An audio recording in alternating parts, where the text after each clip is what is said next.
Te, ang tagal mo. Ano naman ang ganap natin tonight? So, ayun. As usual, wala na naman tayong plano. Pero ate mo, Sugar, ano siya, nag-i-invite siya. Pupunta tayo na tayo ng ano. Ano mga ba yun? Urwal. Sa Urwal. Oo, yung ano, sa mga barbecue daw.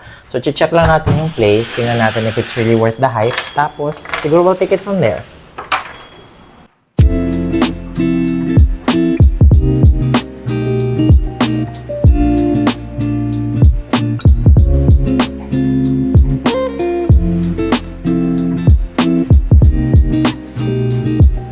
Susunduin pa ba natin si Sugar? Oo, syempre. Pero andyan na ata siya sa labas. So, sunduin na lang natin siya sa may China Bank. Tapos, rekto na tayo sa Urwal. Bakla. Baka. Ang sikip, mami. Ang sikip. Gago!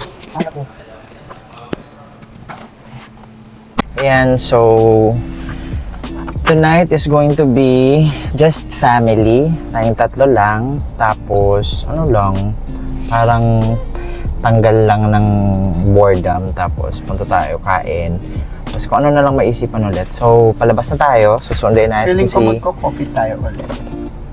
Pwede. Pero definitely, we're not going to Diwatas Pares again. Ang layo na nun, te. So, ayun. Barbecue naman yung trip natin for tonight's video. So, halika na, sunduin na natin si ate mo, Sugar. Okay.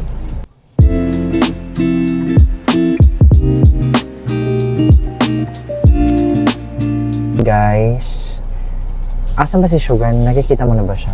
Ayun siya. Ayan siya. Nakaupo siya dun. Okay, so sunduin lang natin siya very quick.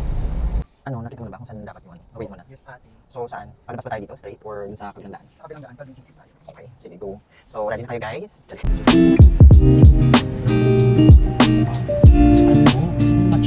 Hello, what's up mga burikat? Charing.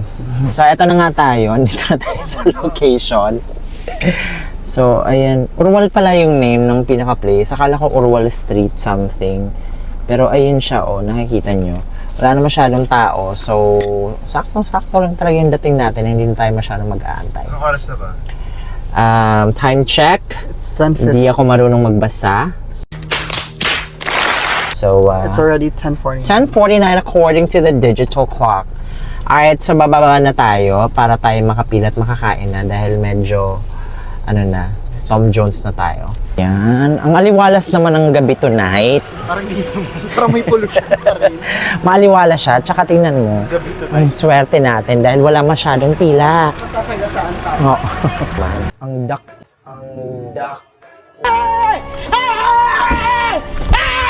Why are you running? Ng mga ano. Ang ducks ng barbecue. Hello po. Kain po tayo. Kain ka ng ano, barbecue. Ang ducks ng mga barbecue, te. Uy! Iba yun.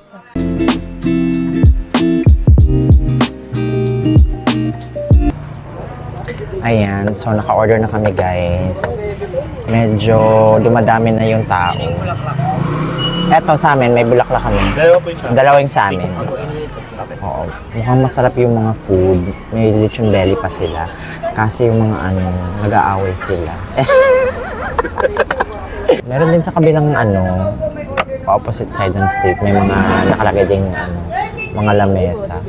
So, yun na siguro masasabi ko. Siguro kailangan nila ng more pa na tao para ano, hindi sila nag-aaway.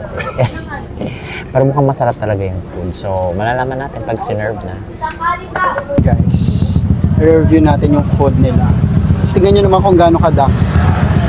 Mas ducks pa talaga sa pesto. Yung gamunggo. Pa yun, titikman natin siya, guys. Ayan. So, unang kagat, Ang init. high blood agad. Pwede laman yan. Yan tama. Ito yung pang Pero malambot yung ano nila ha. So, Barbecue eto nila. naman yung unang kagat, heaven agad. So, tapos na kami kumain, guys. In fairness, hindi naman kami na-empacho. Pero, ayun, sobrang busog. Kinain namin, ano lang, hindi nga namin naubos. So, tinake out na lang namin yung iba.